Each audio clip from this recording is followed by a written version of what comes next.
Pues muchas gracias, Roberto. Es nuestro vicepresidente del Colegio de Medicina Interna de México y a partir del 24 de noviembre será nuestro próximo presidente del Colegio de Medicina Interna, que por cierto pues están cordialmente invitados, ojalá y nos acompañen. Es una ciudad en el sur de México impresionante, con unas ecosistemas increíbles, con historia, con comida, con música, tiene todo para poder recibirnos con los brazos abiertos. Es del 21 al 24 de noviembre, ya está aquí encima, pero bueno, es mi tiempo y total podía darme ese espacito para... Si quieres señalar, puedo hacerlo con el mouse. Gracias. Para que salgan las dos pantallas. Gracias. Así es de que bueno, si me robaba un poquitito de tiempo para esto, creo que valdría la pena. Vamos a platicar de hipertensión arterial resistente. Ya desde 1948, en el estudio de Framingham, se inicia este estudio en esta población por las características especiales que tiene y que todo el mundo sabe. Y lo primero que se encuentra en el 57 es que la hipertensión arterial y el colesterol aumentan el riesgo de enfermedad coronaria. Y ya en 1970 también se encuentra que incrementa el riesgo de ictus, de accidente vascular cerebral o evento vascular cerebral. Está publicado en el Lancet desde el 2002 que las cifras de presión arterial sistólicas por arriba de 20 milímetros de mercurio cada aumento y de 10 milímetros de mercurio la diastólica aumenta la mortalidad por enfermedad cardiovascular lo doble. En el 17, un año antes, 2 años antes, sale el JNC8 y lo matan las guías nuevas de hipertensión arterial, que además armaron un revuelo porque bajaron las cifras de hipertensión arterial de tal manera que hubo mucha controversia, y estas son las guías que se están manejando. En México tenemos un problema serio con hipertensión arterial, como me imagino que lo tenemos en todos los países latinoamericanos y seguramente en todo el mundo, y es el hecho de que 1 de cada 4 adultos padece hipertensión arterial, o sea que es una enfermedad que tenemos una real prevalencia muy elevada. Además, 5 de cada 10 hombres y 7 de cada 10 mujeres solamente saben que la padecen. Afortunadamente sí hemos ido incrementando la cantidad de gente que sabe que padece de presión arterial, porque previamente eran 2, 3 personas las que sabían que padecían de hipertensión arterial. Pero este es un problema que sigue muy serio, porque solamente el 79% sabe que, toma su medicamento para control de hipertensión arterial, y el 58%, o sea, un poquito más de la mitad, controla su presión arterial. Y aquí, bueno, ¿por qué es importante hablar de hipertensión arterial? Porque la gente se muere de enfermedad isquémica coronaria.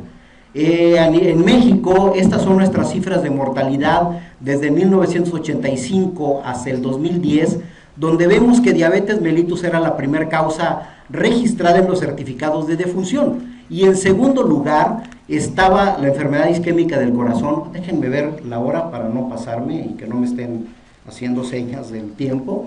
Y entonces, esta es ya la mortalidad en el 2016, donde las enfermedades cardíacas pasaron al primer lugar como causa de muerte en México. Y esta es además la gráfica que nos describe las causas de mortalidad en el mundo, donde también son las enfermedades isquémicas del corazón. ¿Y qué es lo que ocasiona esto? Pues hipertensión arterial, de tal manera que pareciera que nos enfilamos hacia un futuro negro, gris. Y creo que el problema es que desde el punto de vista médico estamos acostumbrados a ver las patologías no de su raíz, sino de la superficie para arriba, como son ya las enfermedades a las que nos estamos enfrentando con el paciente, ya sea en hospital o en la consulta. con enfermedad renal, con enfermedad del corazón, en urgencias con el paciente infartado, y sin embargo toda la raíz que ocasiona este tipo de patología apenas estamos tomándolas en cuenta. Y la prueba está en que, por ejemplo, sobrepeso y obesidad, recientemente, apenas en 1997, la OMS la describe como una enfermedad como tal.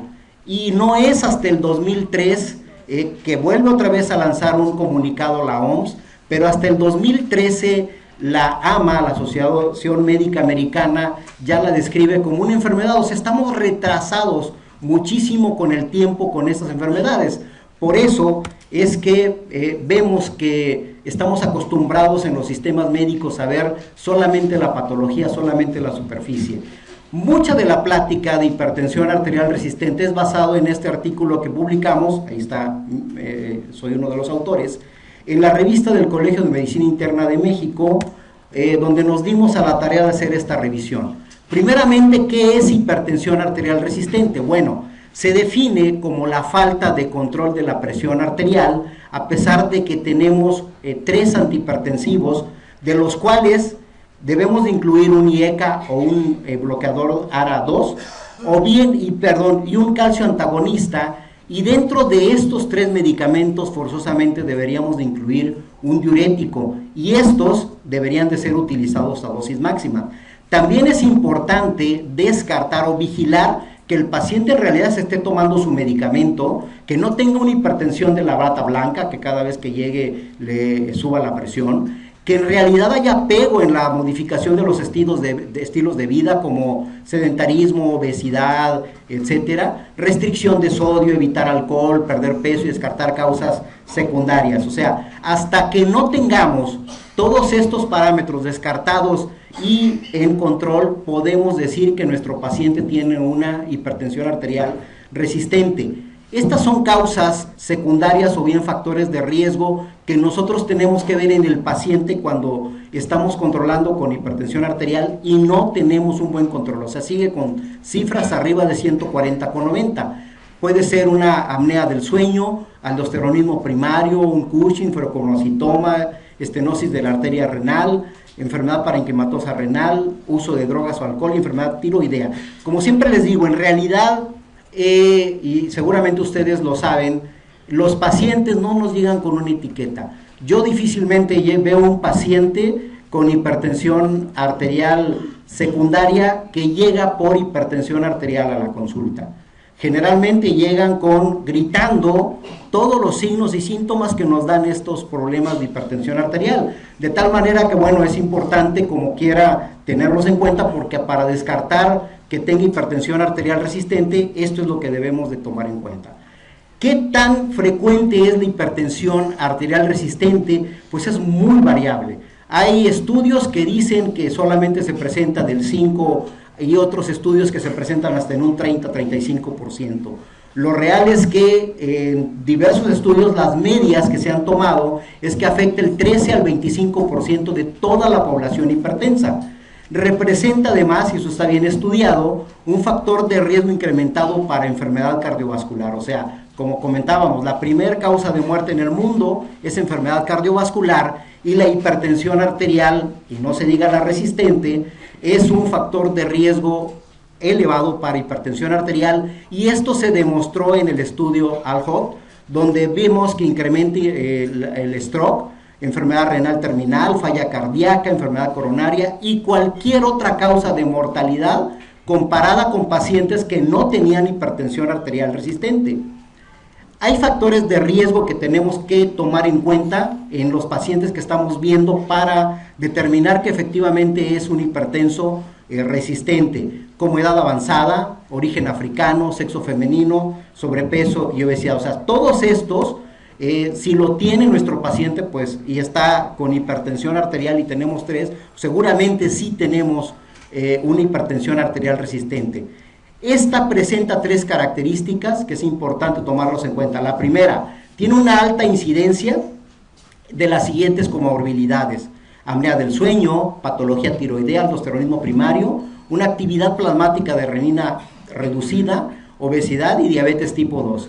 Además hay una alta prevalencia de daño a órgano blanco. Para cuando ya vemos a nuestro paciente, ya le vamos a encontrar un daño a órgano blanco. Y la tensión arterial está alta, si la medimos con el mapa, que debe de ser la mejor manera de diagnosticar la hipertensión arterial resistente, o bien el automonitoreo del paciente con hipertensión arterial, en donde se cheque en la mañana, a mediodía y en la noche, y nosotros tomar una media de estas tensiones arteriales que nos traiga el paciente con un baumanómetro digital. Debemos de descartar la primera que se tome, y tiene que anotar a qué hora fue que desayunó, qué tanta sal comió, etcétera, para realmente tomar en cuenta esta cifra que nos está llevando nuestro paciente. Pero lo mejor sería que pudiéramos realizarle un mapa a este paciente para diagnosticar hipertensión arterial resistente.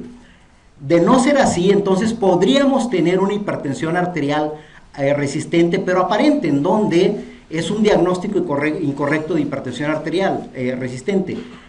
En este estudio de Domenech se encontró que la hipertensión arterial verdadera se definió como tensión arterial arriba de 140/90 a pesar de estos 3 medicamentos, donde se incluye un diurético tiazídico.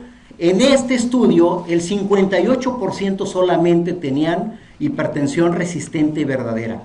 En ellos se les añadió espironolactona, al 62% de los pacientes se controló, y el 48% no tuvieron con placebo control, y casi la mitad de los pacientes se encontró con sospecha de hipertensión resistente que en realidad no lo eran. Entonces, por eso es importante tomar en cuenta estos errores que se llevan a cabo cuando se checa la presión arterial. Primero, que no hay un reposo adecuado a la medición de la presión arterial. Entonces esta debe de medirse con el paciente sentado tranquilo, después de por lo menos 5 minutos de reposo. Parecen cosas obvias, pero cuando hacemos una encuesta, por ejemplo, nosotros hicimos preguntas en nuestros médicos de consulta de medicina general en nuestro hospital, y resulta de que efectivamente muchos no hacían todas estas técnicas para realmente tomar en cuenta esa presión arterial que estaban checando los pacientes. Posición inadecuada del paciente, sin relajación suficiente, y además hablando en tanto se toma la presión arterial, basar la evaluación en una sola medición, cuántas veces no checamos al paciente y con esa ya pensamos y hacemos un diagnóstico. Empleo de un manguito pequeño no adecuado para, por ejemplo, un brazo y un manguito que le quede muy apretado, vamos a tener una tensión arterial checada errónea, y efectuar una medición de la tensión arterial si el paciente fumó. La maniobra de Osler es positiva en pacientes añosos, de tal forma que en estos pacientes, al checar la presión arterial por la aterosclerosis que tienen, podemos tener una falsa registro de la tensión arterial y diagnosticar hipertensión arterial.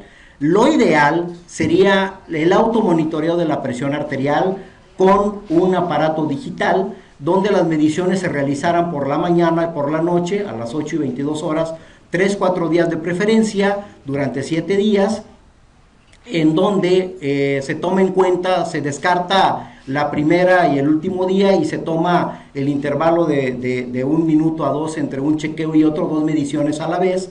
Y bueno, estos resultados son los que sí podríamos tomar en cuenta, además del mapa que sería el gold estándar. Estas son las metas en diferentes estudios que se tomaron en cuenta para diagnóstico de hipertensión arterial resistente, de tal manera que pareciera que es un rayo que nos cae y que no estamos alcanzando a comprender, ni a tomar en cuenta, ni a llevar a cabo todo lo que tenemos que hacer para estos pacientes.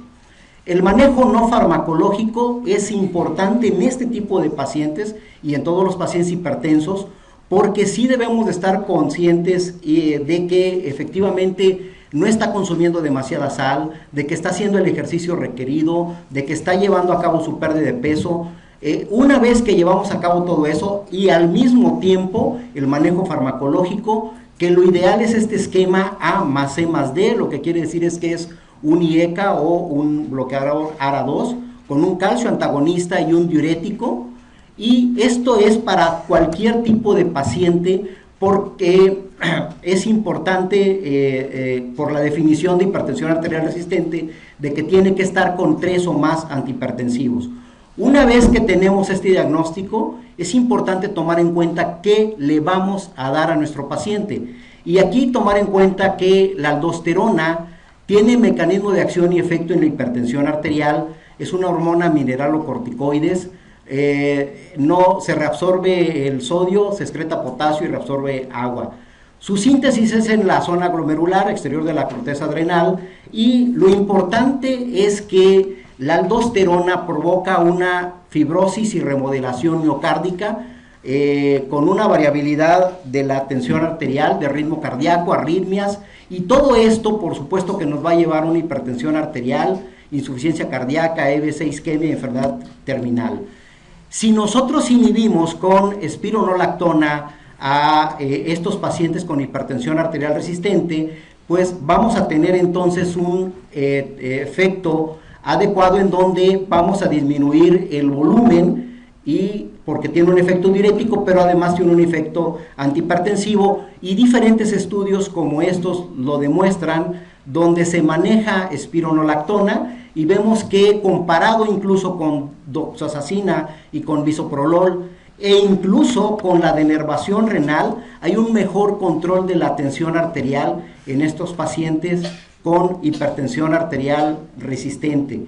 De tal forma que la espironolactona debería de ser el medicamento que debemos de utilizar en nuestro paciente que tiene una hipertensión arterial resistente por los niveles altos de aldosterona, y que si falla el esquema A más C más D, este es el medicamento que deberíamos de tomar en cuenta. De tal manera que sí es posible tomar en nuestras manos el control de este tipo de enfermedades, como seguramente en todos, siempre y cuando tengamos en cuenta y hagamos los diagnósticos y los tratamientos correctos con estos pacientes. El tiempo alcancé muy bien. Gracias.